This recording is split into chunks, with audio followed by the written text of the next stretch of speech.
On October 3, 2025, at a joint press availability in Ottawa following the first formal session of the Canada-US Critical Supply Chain Resilience Council, a reporter from the Washington Post asked Mark Carney directly, would Canada guarantee preferential American access to its critical mineral deposits as a permanent condition of the bilateral framework agreement? Carney looked at the reporter for 1 second.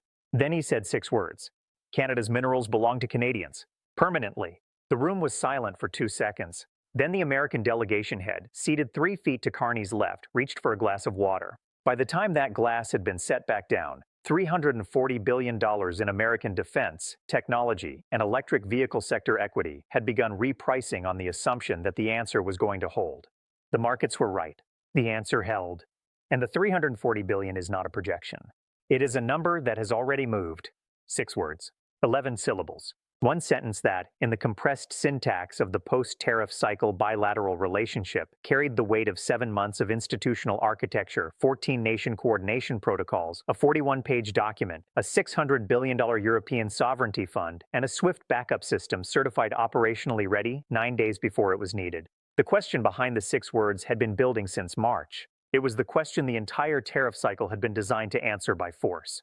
Not whether Canada would give America access to its critical minerals, Canada had always been willing to sell, but whether that access would be guaranteed, preferential, and structured to give American buyers priority over all others as a permanent feature of the bilateral relationship. Preferential. That word. It is the difference between a commercial relationship, seller chooses buyer, price is market determined, volume is negotiated, and a dependency relationship, buyer has structural priority, price is partially determined by political obligation, and the seller's alternatives are implicitly constrained. The Trump administration's 3 original demands had included, in their Chinese investment screening provision, an implicit preferential access requirement. If Canada screened out Chinese investment in critical mineral projects, the implicit assumption was that American buyers would fill that investment space, on American terms, with American pricing power over Canadian supply. Canada had offered enhanced transparency reporting, not preferential access. The distinction had not been fully tested until October 3rd. The reporter's question was the test. Carney's 6 words were the result. And the $340 billion that moved in the following trading sessions was the market's assessment of what those 6 words meant for every supply chain that had spent 7 months assuming the answer would eventually come out differently. In the next few minutes, you'll see exactly why 6 words, in that room, on that day, were the most expensive sentence Canada has ever spoken, and why the expense landed entirely on the side that had been demanding the answer. The critical minerals preferential access question had been the subtext of the entire tariff cycle, but it had never been stated with this clarity before October 3rd. And to understand why Carney's answer landed the way it did, you need to understand what American defense and technology planning had been assuming while the bilateral negotiation was proceeding. The assumption was reasonable, on its surface. Canada and the United States were close allies. Canada had signed a framework agreement. The framework included a Canada-US Critical Supply Chain Resilience Council with 90-day dispute resolution authority. Canadian critical mineral producers were integrated with American supply chains at multiple points. The Critical Minerals Alliance, 6 nations, $2.5 trillion in combined sovereign wealth, had been framed publicly as a structure to develop Western alternatives to Chinese processing, which included American buyers as the ultimate demand base. American defense procurement planners, reading the framework agreement and the alliance structure, had made a planning assumption. Canadian critical mineral supply would be prioritized for American defense applications at commercial prices through a combination of the Bilateral Resilience Council, the alliance governance structure, and the goodwill that a normalized bilateral relationship would generate. That assumption was never stated in any document. It was never negotiated. It was never committed to by any Canadian official. It was an assumption, built on the logic that Canada, having fought off American trade pressure and normalized the relationship, would now behave as a reliable allied supplier in the traditional sense. 3 specific planning processes had embedded that assumption in ways that had financial consequences. The first was the Pentagon's Rare Earth Procurement Plan. Following the April 15 Beijing licensing notice and the DoD stockpile assessment showing 5 months of scandium and 11 months of terbium, the Department of Defense had commissioned a 10-year supply diversification plan. The plan, completed in August, had allocated approximately 40% of its projected Western Hemisphere rare earth supply from Canadian sources, specifically Nechalacho, Foxtrot, and 3 other Canadian projects. The plan assumed Canadian supply at commercial prices with American government buyer preference for defense applications. The second was the Electric Vehicle Battery Supply Chain Restructuring Program. The Inflation Reduction Act's critical mineral content requirements, requiring a percentage of EV battery minerals to be sourced from free trade agreement partners, had made Canadian lithium, cobalt, and nickel supply a central pillar of American EV manufacturers' IRA compliance strategies. Ford, GM, Stellantis, and 6 battery cell manufacturers had incorporated Canadian supply into their IRA compliance planning documents filed with the Treasury Department. The planning documents assumed continued and growing Canadian supply at prices reflecting the bilateral relationship's normalized status. The third was the Semiconductor Manufacturing Facility Program, the CHIPS Act facilities being built in Arizona, Ohio, and New York, which required specific rare earth inputs for manufacturing equipment and processes. The supply chain plans for 3 of the largest CHIPS Act projects had incorporated Canadian rare earth supply assumptions in their 5-year procurement outlooks. Pentagon Rare Earth Plans, EV battery compliance strategies, CHIPS Act supply chains. All 3 had Canadian critical mineral preferential access embedded as an assumption. None of them had that assumption documented in any Canadian commitment. The October 3rd press availability was the moment when all 3 planning processes discovered simultaneously that their central supply assumption had no contractual foundation. But the American planning apparatus had missed something that had been visible in the public record since July 7th. Something stated clearly in the Critical Minerals Alliance Charter that had been released publicly when the alliance expanded to 6 nations. A provision that every planning document had apparently declined to incorporate. Article 7, Section 3 of the Critical Minerals Alliance Charter. 4 sentences. The 4th sentence read, "Alliance members affirm that critical mineral resource allocation decisions shall reflect the sovereign rights of producing nations, market-based pricing principles, and alliance-wide strategic resilience objectives in that order of priority. Sovereign rights first. Market pricing second. Alliance resilience third. American buyer preference not listed." The 6 words had not been improvised. Like everything else in 7 months of Canadian statecraft, they had been prepared. The specific language, "Canada's minerals belong to Canadians," permanently, had been drafted, reviewed, and approved by Carney's office in the week before the October 3rd session. The word "permanently" was the operative addition. Variations of the sentiment, Canadian sovereign control over Canadian resources, were standard Canadian political language stretching back decades. The Canadian Constitution's Section 92A explicitly reserves resource ownership to provincial governments. The statement was constitutionally true and politically unremarkable in Canada. In the context of the October 3rd press availability, in front of the American delegation, at a joint appearance, during the first formal session of the Bilateral Resilience Council, the word "permanently" was a precision instrument. It foreclosed, in a single word, any interpretation of the bilateral framework as a pathway to structured preferential American access. Not now, not eventually, permanently. Carney had chosen the moment with the same discipline he had applied to every other moment in the cycle. The October 3rd session had been productive on its technical agenda. The Resilience Council had agreed to its operating procedures, its 90-day dispute resolution timeline, and its first 4 standing agenda items: steel, aluminum, pharmaceuticals, and electricity. It had been a good bilateral session. The press availability was the last item. A good bilateral session followed by 6 words that said a permanent boundary was not a contradiction. It was a strategy. The goodwill of the session made the words harder to contest without appearing to reject the session's outcomes. And contesting them would have required the American delegation to publicly argue that Canadian minerals should be subject to permanent American preferential access, an argument that no American diplomat could make in public without destroying the bilateral relationship that the session had just built. The American delegation head did not contest the 6 words. He reached for water. What the 6 words triggered in the financial system began within 22 minutes. The first research alert went out at 2:47 p.m. Eastern, 22 minutes after the press availability ended.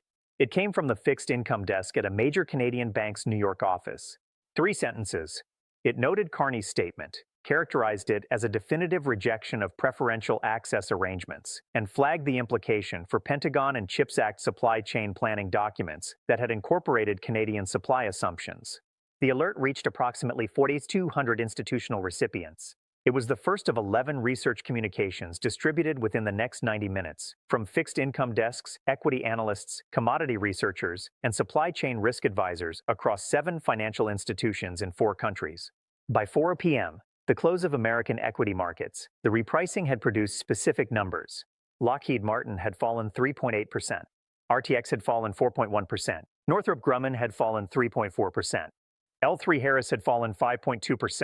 The combined defense sector movement represented approximately $67 billion in erased market capitalization. The EV and battery sector moved simultaneously. Tesla fell 4.7%. Rivian fell 6.3%. GM fell 2.9%. Ford fell 3.1%. QuantumScape, the solid-state battery developer whose supply chain plans had Canadian lithium embedded at multiple stages, fell 11.4%. Combined EV and battery sector movement, approximately $89 billion. The semiconductor sector followed. Applied Materials fell 3.3%. Lam Research fell 4.0%. Intel fell 2.7%. The CHIPS Act beneficiaries that had Canadian rare earth inputs in their 5-year plans moved between 1.9 and 4.4%. Combined semiconductor sector movement, approximately $54 billion. Defense, EV, semiconductor. 3 sectors repriced simultaneously by 6 words, a glass of water, and the market's conclusion that 7 months of negotiation had not produced what 7 months of negotiation had been assumed to produce. Total first session market movement, approximately $210 billion. And that wasn't even the number that changed the strategic picture. The number that changed the strategic picture came 3 trading sessions later, on October 8th, when the cumulative repricing across all affected sectors, incorporating analyst downgrades, institutional portfolio rebalancing, and the first round of planning document revisions published by Pentagon and CHIPS Act contractors, reached $340 billion. $340 billion. The same number that had been the cumulative financial impact of the entire 192-day tariff cycle. Repriced in 3 trading sessions by 1 press availability answer. The efficiency of the repricing demonstrated something that the tariff cycle had taken 7 months to establish. By October, the market had built the interpretive infrastructure to process Canadian policy signals immediately. The 41-page document, the MERCP alerts, the Critical Minerals Alliance filings, the CSFMR activation, all of it had trained the market to watch Canadian government statements with the same attention it had previously reserved for Federal Reserve communications. And when Carney spoke, the market listened. 6 words, 22 minutes, $340 billion, 3 trading sessions. The first domino was the Pentagon supply plan. The 10-year rare earth supply diversification plan, the one allocating 40% of Western Hemisphere supply from Canadian sources, had to be revised. The revision was ordered by the Undersecretary of Defense for Acquisition and Sustainment on October 6th. It was classified. Its existence was reported in general terms by Defense News on October 14th, citing 2 officials familiar with the process. The revision's central challenge: if Canadian supply was not preferential, if it was subject to the same market allocation principles as any other commercial buyer, then American defense procurement needed to compete for it on price and volume terms against European buyers, Japanese buyers, South Korean buyers, and every other Critical Minerals Alliance member's downstream industrial customers. Competing on price for rare earth supply means paying market prices rather than allied nation preference prices. Market prices for dysprosium and terbium, in a world where Canadian supply is not reserved for American defense applications, are determined by the full global demand picture, including the European Strategic Autonomy Fund's $140 billion Critical Minerals Processing Investment Program and the Alliance's coordinated processing infrastructure. The market price for Canadian rare earths in that world is higher than the planning documents had assumed. How much higher? The DoD's revised supply plan reportedly modeled an 18 to 34% cost increase for Canadian origin rare earth inputs under market allocation versus preferential access assumptions. 18 to 34%. On a 10-year procurement program whose total value had been assessed at approximately $4.2 billion for rare earth inputs alone. That cost increase, $756 million to $1.4 billion over 10 years, was not catastrophic for the Pentagon. It was a planning parameter revision that cascaded through contract structures, budget requests, and capability delivery timelines. The second domino was the IRA compliance structure. The Inflation Reduction Act's EV battery critical mineral requirements had been calibrated in their technical implementation guidance around the assumption that Canadian supply would be available at volumes and prices reflecting the bilateral relationship's preferential character. The Treasury Department's IRA Implementation Office had incorporated Canadian supply projections into its guidance documents, projections that assumed Canadian producers would prioritize American EV manufacturers for compliance qualifying supply. Carney's 6 words meant those projections needed to be rebuilt. Not because Canadian supply was unavailable, because the prioritization assumption had no contractual basis and had just been publicly and permanently foreclosed. The Treasury Department's IRA Implementation Office sent a request for information to 6 major Canadian lithium and cobalt producers on October 10th, asking each to confirm their allocation intentions for American IRA-compliant supply versus non-American buyers over the following 36 months. The request was formal. The responses were commercial. 2 producers confirmed that their current contracted volumes to American buyers would be honored. 3 noted that their allocation decisions for uncommitted production volumes would be made on market terms. 1, a producer with a new European supply agreement signed in July, declined to provide forward guidance on allocation decisions. The Treasury's IRA office compiled the responses and shared them with the Joint Committee on Taxation, which had jurisdiction over IRA implementation. The Joint Committee's analysis, completed October 17th and distributed to relevant congressional committees, concluded that American EV manufacturers relying on Canadian mineral supply for IRA compliance might face supply uncertainty for uncommitted volumes, and that the IRA's Foreign Entity of Concern provisions, designed to restrict Chinese supply, had created a compliance architecture that depended on allied supply certainty that the bilateral relationship did not currently guarantee. The congressional response was swift and bipartisan. The House Ways and Means Committee convened a hearing on October 20th titled Critical Mineral Supply Chain Assurance for IRA Compliance. The hearing's witnesses included 3 EV manufacturers, 2 battery cell producers, a Pentagon procurement official, and, notably, no Canadian government representatives, because Canada had not been invited and would not have accepted an invitation structured as a congressional accountability proceeding. The hearing produced 3 things: significant television coverage, a bipartisan agreement that the IRA's implementation guidance needed to be revised, and a formal recommendation that the Canada-US Critical Supply Chain Resilience Council be tasked with developing a critical mineral supply assurance framework as a priority agenda item. The Resilience Council, the bilateral body that had been established in the Geneva Framework, tasked by congressional recommendation with solving the problem that Carney's 6 words had made visible. The third domino was the one that restructured the entire critical minerals supply chain assumption for the next decade. Canadian critical mineral producers, the companies that had spent 7 months watching the government build institutional architecture around them, that had signed European supply agreements through the CPEFO's facilitation, that had received Critical Minerals Alliance governance protection for their sovereign resource allocation decisions, had been watching October 3rd and its aftermath with attention. On October 22nd, the Mining Association of Canada published a policy statement on critical mineral export strategy. It was 7 pages long. Its central recommendation: Canadian critical mineral producers should diversify their customer base to a minimum of 3 major markets: North America, Europe, and Asia Pacific, with no single market accounting for more than 50% of any producer's total export volume. No single market. More than 50%. The industry was independently adopting the diversification principle that the government had spent 7 months building institutional infrastructure to support. The statement cited Article 7, Section 3 of the Critical Minerals Alliance Charter. It cited the CPEFO's pharmaceutical redirection model as an applicable template for mineral export diversification. It cited the $140 billion European processing investment as a demand signal that European buyers were serious customers at serious scale. The Mining Association of Canada represents 36 companies controlling approximately $47 billion in annual Canadian mineral production. Their policy statement was not a government directive. It was an industry consensus, built by producers who had watched what happened when they were dependent on a single market and had decided, independently of government instruction, to build the same diversification architecture that the government had built around them.